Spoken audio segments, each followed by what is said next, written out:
मथुरा मामले में इलाहाबाद हाईकोर्ट ने कल फैसला दिया था कि शाही ईदगाह मस्जिद का सर्वे होगा।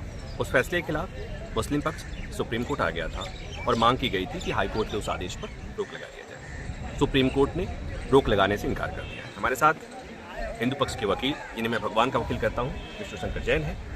विष्णु जी, कोर्ट ने जब मना किया, क्या कहना?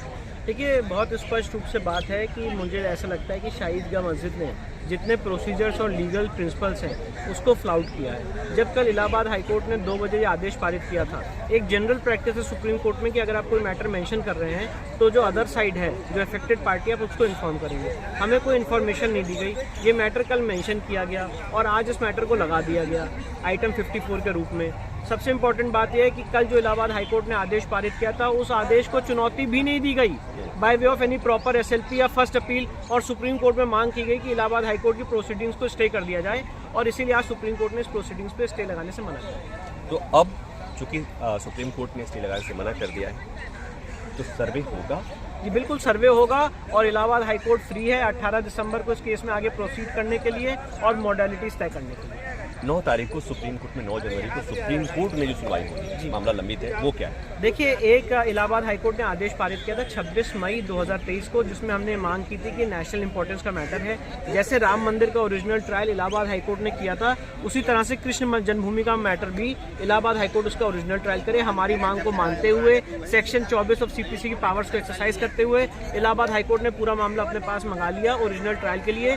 26 मई के ऑर्डर को शाही ईदगाह मस्जिद ने सुप्रीम कोर्ट में चुनौती दी और जुलाई से लेकर आज तक सुप्रीम कोर्ट ने इलाहाबाद हाईकोर्ट की प्रोसीडिंग्स पे कोई स्टे नहीं लगाया। तो एक बात और बता दीजिए, अयोध्या के मामले में रामलला विराजमान पक्षकार थे, मथुरा के मामले में श्री कृष्ण विराजमान। अब एक बात और बताइए, अयोध्या के मामले में सर्वे हुआ था, ज्ञानवापी के मामले में भी सर्वे हुआ, और अब मथुरा के मामले में भी सर्वे होने जा रहा है। देखिए, इस तरह के जो जटिल मामले होते हैं, जहाँ पे हम 1000 साल पहले के इतिहास की बात कर रहे हैं और जहाँ पे एक पक्ष का केस है कि ये जो तथाकथित मस्जिद है ये भग्नावशेष पे बनी हुई है हिंदू मंदिर के, तो इस तरह के पेचीदे मामले में सर्वे करना जरूरी होता है, क्योंकि एक पार्टी अपनी बात को सिर्फ और सिर्फ हिस्टोरिकल एविडेंस के आधार पर प्रूव नहीं कर सकती है। अगर आप मुझसे कहें कि सिर्फ मैं मजलिस आलमगीरी के बेसिस पे ये केस प्रूव कर दूं और जीतूं, तो आगे चल के यही बात आएगी कि वस्तुस्थिति क्या है, हमें समझना है आज ये मस्जिद कैसे दिखती है, जो हम कह रहे हैं उस मस्जिद के अंदर शेषनाग के सिंबल बने हुए हैं, उसको कैसे असरटेन किया जाएगा जब तक कोर्ट उसकी फोटोग्राफी और वीडियोग्राफी नहीं करेगी।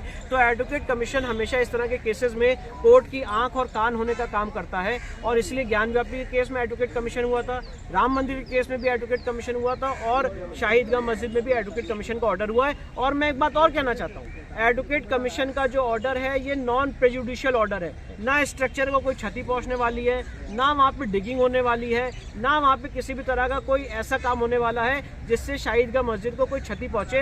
वो मस्जिद के फीचर्स क्या है, एज इट इज कैसे दिखती है, उसकी वस्तुस्थिति कोर्ट के सामने रिपोर्ट देने का काम किया आप ये इसलिए कह रहे हैं कि प्लेसेज ऑफ वर्शिप एक्ट 1991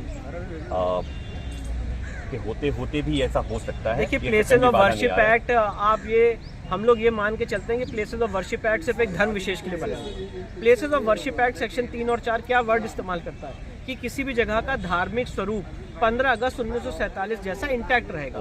अब धार्मिक स्वरूप उस जगह का क्या है ये तो उस जगह पे जाके ही पता चलेगा, पर जब कोर्ट उस जगह पे जाने के लिए भेज रही है तो दूसरा पक्ष कह रहा है कि नहीं भेजा ना जाए, यहाँ पे तो बड़ी दिक्कत हो जाएगी, हम बड़े प्रेजुडिस हो जाएंगे। तो मैं ये कहना चाहता हूँ कि अगर कोई आदमी किसी मंदिर परिसर के अंदर घुस के वहाँ पे मस्जिद तामील कर ले जिसके टाइटल डॉक्यूमेंट्स मंदिर के पास हों और आप गलत कब्जा कर ले, तो वहाँ का धार्मिक स्वरूप क्या होगा?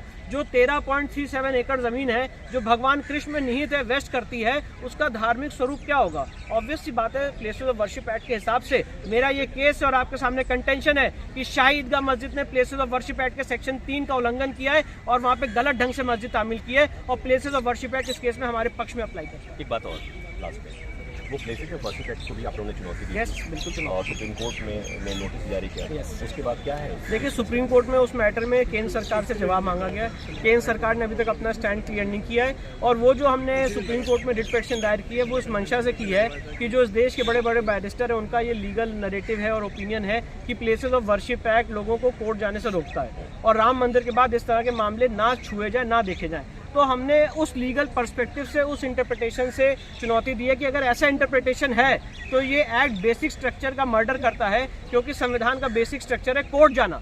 अगर आज बाबा साहब अम्बेडकर की कोई जीवनी उठा के पढ़ेगा तो बाबा साहब अम्बेडकर ने कहा है कि लोगों के कोर्ट जाने का अधिकार इस संविधान की आत्मा है, और अगर कोर्ट जाने का अधिकार कोई एक्ट छीनता है तो वो सुप्रीम कोर्ट के 5 जजेस जजमेंट का वायलेशन करता है और संविधान के बेसिक स्ट्रक्चर को वायलेट करता है। ये तो बहुत दिन हो गया जब सुप्रीम कोर्ट ने नोटिस जारी किया था केंद्र सरकार को, अब तक सरकार ने जवाब नहीं दिया, इसकी वजह से। अब देखिए, मैं सरकार का वकील तो हूँ नहीं, मैं इस केस में पेटिशनर हूँ। भगवान को मैं भगवान का वकील कह लीजिए, देवता का नेक्स्ट फ्रेंड कह लीजिए, आप जो भी क्या जो आपका ऊपर है, जो भी आप मुझे अलंकार देना चाहते हैं। पर मैं सिर्फ कहना चाहता हूँ केंद्र सरकार क्या स्टैंड लेगी, क्यों नहीं किया है, ये तो गवर्नमेंट के लॉयर्स बता सकते हैं, गवर्नमेंट बता सकती है। मैं सिर्फ आपको लीगल तौर पे केस का आज क्या प्रेजेंट स्टेटस है वो।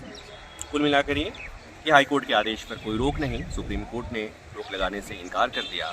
अब मथुरा में शाही ईदगाह मस्जिद का सर्वे होगा, कैसे होगा, उसकी शर्तें क्या होगी, कोर्ट को अभी तय करना है, लेकिन सर्वे होगा।